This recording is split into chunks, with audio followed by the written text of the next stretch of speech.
சீக்கிரமா ஆகும் அப்படிங்கிறதையும் முன்வைக்கிறோம்.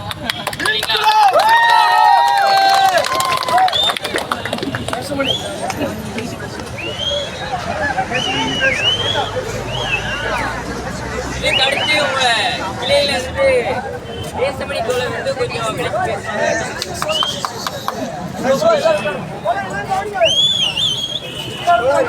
இனிமே யாருக்காச்சும் உங்க வீட்டுக்கு கால் பண்ணி ஏதோ மிரட்டலோ இல்ல லட் டிபார்ட்மெண்ட்ல ஏதாச்சும் காலேஜ்ல அனுப்புனாங்கன்னா நீங்க உடனே எங்களுக்கு தெரிவிக்கலாம், ஆக்ஷன் எடுக்கப்படும். சரிங்களா? இன்னொன்னு 5 நாள் தான்.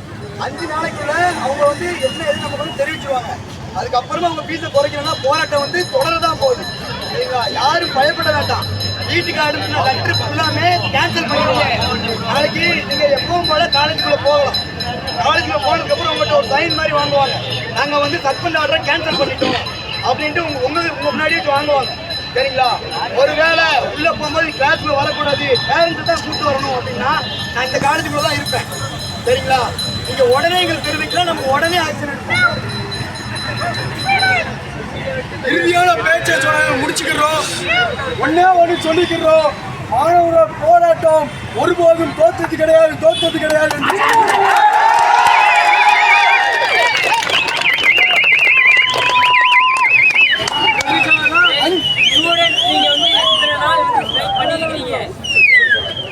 ஒரே நிமிஷம் 5 10 10,000 ஆச்சு. அடுத்து உங்களுக்கு எச்சரிக்கை நாங்க கொடுத்துட்டே இருப்போம் கல்லூரிக்கு.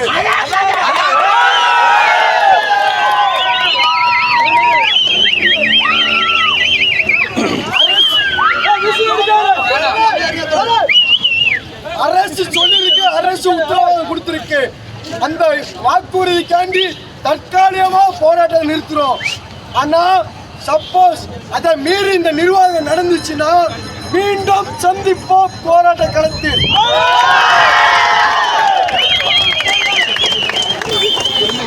அது இல்லாம இந்த நிர்வாகம் யாருக்கெல்லாம் சஸ்பெண்ட் ஆர்டர் அனுப்பினானோ டெலிட் பண்ணணும், மன்னிப்பு கேட்கணும். ஒரு பிள்ளை ரோட்ல இருந்து அழுதுட்டு இருக்கா, அவளுக்கு என்ன பேசுவானா கல்லூரி நிர்வாகம்? இதெல்லாம் பார்த்து செயல்படணும்னு சொல்லிக்கிறோம். வந்த அனைத்து தோழர்களுக்கும் புரட்சிகரமான வணக்கங்களும் நன்றிகளை தெரிவித்து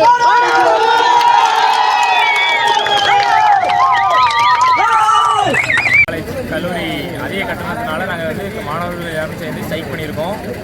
முதல் நாள் பேச்சுவார்த்தையும் அவங்க எதுவுமே இது பண்ணல. 2வது நாள் பேச்சுவார்த்தைக்கு போனதுக்கு அவங்க எந்தளவுக்கு எதுவுமே ஆக்ஷன் எடுக்கல. 3ஆவது நாள் பேச்சுவார்த்தைக்கு நாங்கள் சப்கலெக்டர் போய் பார்த்து பேச போனோம். அங்கே வந்து அவங்க சொல்லியிருக்காங்க, உங்கள் மேனேஜ்மெண்ட்லேருந்து 5 நாள் டைம் கேட்டிருக்காங்க, அது அந்த 5 நாளுக்குள்ளே நாங்கள் எல்லாமே இது பண்ணிடுவோம் அப்படின்னு சொல்லியிருக்காங்க. அதனால தற்காலிகமாக நாங்கள் இந்த போராட்டத்தை நிப்பாட்டி வைக்கோம். இப்போதைக்கு நாளையிலேருந்து நாங்கள் எப்போ போல ரெகுலராக காலேஜுக்கு போவோம். ஆனால் நிறைய மாணவிகளுக்கு அவங்க சஸ்பெண்ட் ஆர்டர் கொடுத்துருக்காங்க. அதை வந்து சப்கலெக்டர் சார் என்ன சொல்லியிருக்காங்கன்னா, இன்றைக்கி ஈவினிங்குள்ளே நாங்கள் ஆர்டரை நாங்கள் வந்து கேன்சல் பண்ணிடுவோம். அதனால் மாணவர்கள் யாருக்கும் எந்த பிரச்சனையும் இல்லை, யாருமே நீங்கள் பயப்பட வேண்டாம், நாளையிலேருந்து நீங்கள் எப்போ போல ரெகுலராக காலேஜுக்கு நீங்கள் படிக்கலாம் அப்படின்னு சொல்லியிருக்காங்க. இந்த 5 நாளில் அவங்க என்ன ஃபீஸு யோசித்து அதுக்குள்ளே அவங்க சீக்கிரமாக சொல்லிடுவாங்க அப்படின்னு எங்களுக்கு ஒரு ஆர்டர் சொல்லிட்டாங்க. இந்த கண்டிப்பாக இந்த ஸ்ட்ரைக் வந்து வெற்றி அடையும்னு எங்களுக்கு ஒரு நம்பிக்கை இருக்குது. பாதி அளவு எங்களுக்கு வெற்றி அடைஞ்சிட்டு 100ல் 80% அடைஞ்சிட்டு இன்னும் 20% அடையிறதுக்கு நாங்கள் கண்டிப்பாக நாங்கள் எல்லா உறுதியாக இருக்கணும். இல்லை, இப்போ 5 நாள் கழிச்சு உங்களுக்கு இதில் வந்து தீர்வு கிடைக்கலன்னு அடுத்த கட்ட போராட்டம் உண்டா? ஆமாம், கண்டிப்பாக அது உண்டு. ஏன்னா அவங்க வந்து 5 நாள் டைம் கேட்டிருக்காங்க. அதுக்கப்புறம் இந்த காலேஜ் மேனேஜ்மெண்ட் வந்து இதை வந்து அப்செட் பண்ணாமல் தவிர்த்தாங்க அப்படின்னா மாணவர்களோட எண்ணிக்கை இன்னும் கொஞ்சம் கூடி போராட்டம் நடக்கும். உங்கள் பேர்? என் பேர் கே. அபிஷேக்.